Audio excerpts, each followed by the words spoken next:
Hello everyone, thank you for joining us today for our final project presentation. Our project focuses on the analysis of educational trends and the academic performance across different regions and genders. We're Team 72, and we have 6 parts for today's presentation. So let's begin with the introduction to our project. We analyzed various educational trends such as influence GDP per capita or schooling levels, gender parity in education, and the differences in academic performance. So we obtained the dataset from Kaggle and analyzed it against the World Bank Stats education system or indicators querying datasets. This dataset contains more than 4,000 internationally comparable indicators describing the educational access, progress, completions, teachers, population, and expectation. We divide the original 3 datasets into 7 CSV files, which contain the different comparative data for us to create a different Tableau dashboard. So the dataset we have are transformed enrollment data, transformed economics data, enrollment data with field of study, enrollment data with gender combined, and so on. So let's just take one dataset as an example to describe the information. This dataset is enrollment data with gender combined. So as the picture shown below, we can see there are 5 columns. The first one is just a series of number. The second one is country name. The third name is year. The fourth name is size percentage. And fifth one is social science percentage. And the final one is gender. So this dataset contains the percentage of students taking science courses and social science courses for both male and females from 1970 to 2015 for all Asian countries such as Japan, China, and South Korea, and the North American countries such as Canada, United States, and Mexico. From this dataset, we can also get the information that enrollment rates of science and the social science courses in different majors and years classified by gender. Although the data in this table are missing some parts, but we can also choose the year with the sufficient data for comparison when making the graph. Hi, so let me talk about our dataset description and rationale. We selected these datasets due to their comprehensive insights into the various factors influencing education and academic performance across different regions and genders. These datasets encompass detailed enrollment statistics, fields of study, and economic data, providing a multifaceted view of educational trends. They highlight disparities in access to education, gender gaps, and regional differences, allowing for a thorough analysis of underlying issues in the education sector.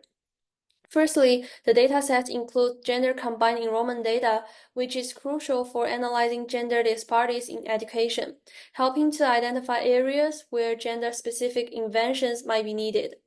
And secondly, by merging enrollment data with economic indicators, we can explore how economic factors such as GDP, income levels, and unemployment rates influence educational access and success. And moreover, these datasets enable granular regional analysis to understand disparities in educational outcomes across different geographic locations, aiding region-specific policy development. And they also provide data on enrollment in various fields of study, helping to understand trends and preferences in higher education, informing curriculum development and resource allocation. So overall, by integrating enrollment and economic data, we can identify correlations between economic conditions and educational outcomes, thereby offering valuable insights for policymakers and educators to address inequalities and improve academic performance across diverse demographics. And next, we started our research guided by the following questions. First, we explore whether GDP per capita influences schooling levels and the recent trends in this area. Higher GDP often translates to more resources for education, leading to improved schooling levels. Next, we examine how gender parity in education varies across regions and schooling levels. While many regions have made strides towards gender equality in education, disparities do exist, particularly in higher education and specific fields of study. The third question addresses difference in academic performance between North America and East Asia and between genders. And lastly, we look at how major selection in tertiary education differ by region and gender.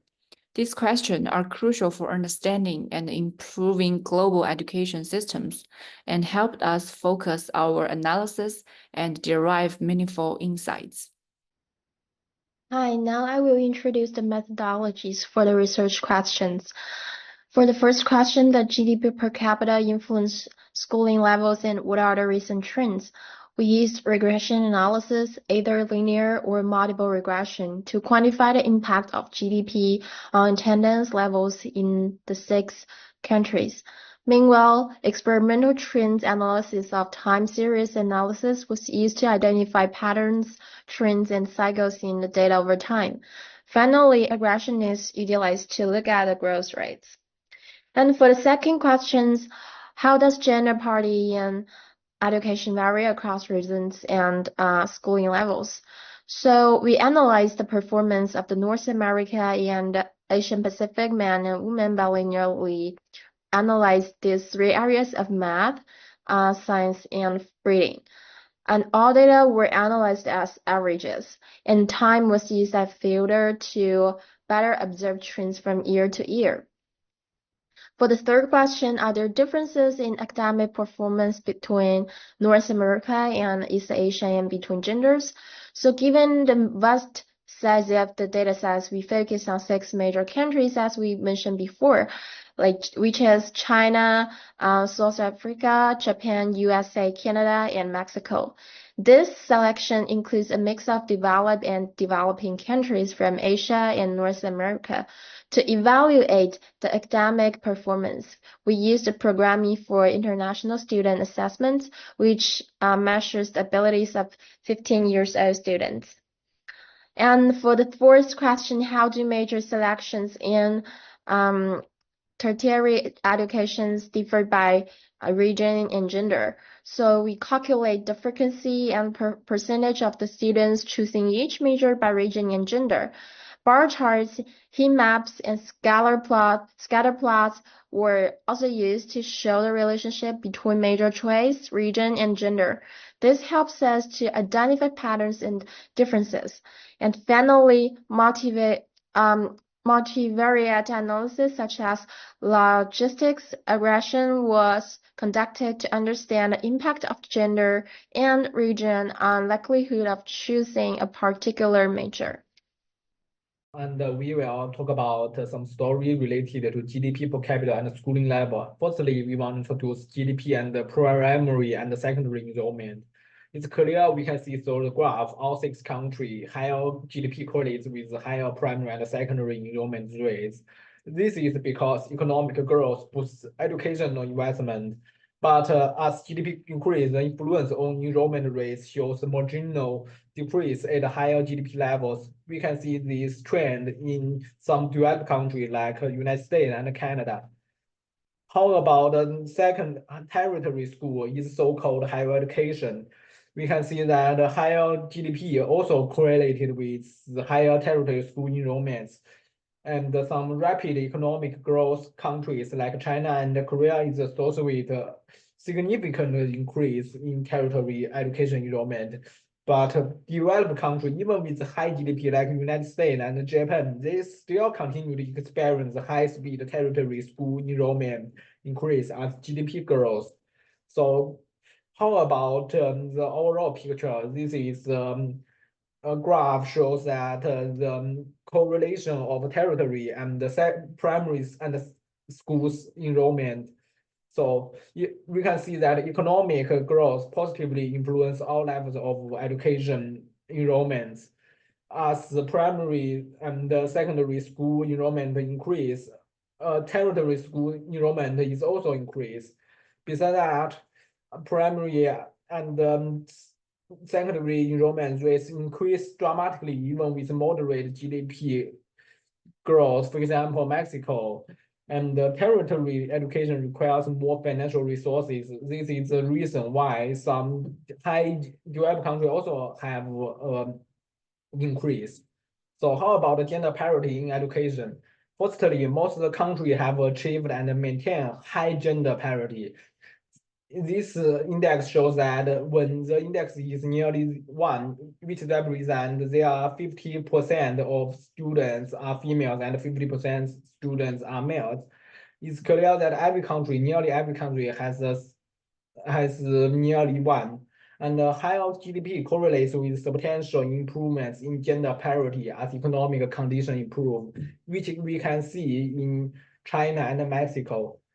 And how about higher education? So firstly, significant variance in gender parity exists across countries, but the overall trends show improvement. But in recent trends, some countries like the United States and China and Canada are experiencing a new form of inequality, where males are underrepresented in tertiary education compared to females. And rapid GDP growth countries like Korea and China is associated with significant increase in higher education enrollment, contributing to gender parity. And how about the academic performance in secondary school, because it will influence higher education's performance. So firstly, we can see that in overall, Asian country has a better performance than American countries, and Mexico showing particularly poor performance. And this is another well trend that Asian countries students are good at math and science, while North American countries students are good at reading. So how about the change by time? Countries constant perform at similar levels over the year. In other words, there's no improvement. We can consider that economic growth and technology advancements don't necessarily lead to bad academic performance, especially in secondary school. And how about the gender performance? Firstly, we can see the bar graph that the overall behaviors of both genders are similar. We even can't see the difference of them. So, but even though there are some year-to-year fluctuations, the overall pattern of gender difference remain constant. Is that female students generally perform better in reading, while male students excel in mathematics and science. How about higher education's major selection by countries? We already know that Japan and Korea are good at science and math, but unfortunately, we can't see that Asian countries are more likely to choose STEM majors. And another trend is that students prefer social science over the 5 countries. China don't have any data of this ratio. And how about the gender performance of major selections? Firstly, there are more female students in social science, while the more male students in science. So we can consider that academic performance in secondary school can influence students' choice of majors in higher education, but this is not just the only factor. There are other factors, for example, economy and the places, so that the overall picture, the big picture, is not so associated with academic performance in secondary school.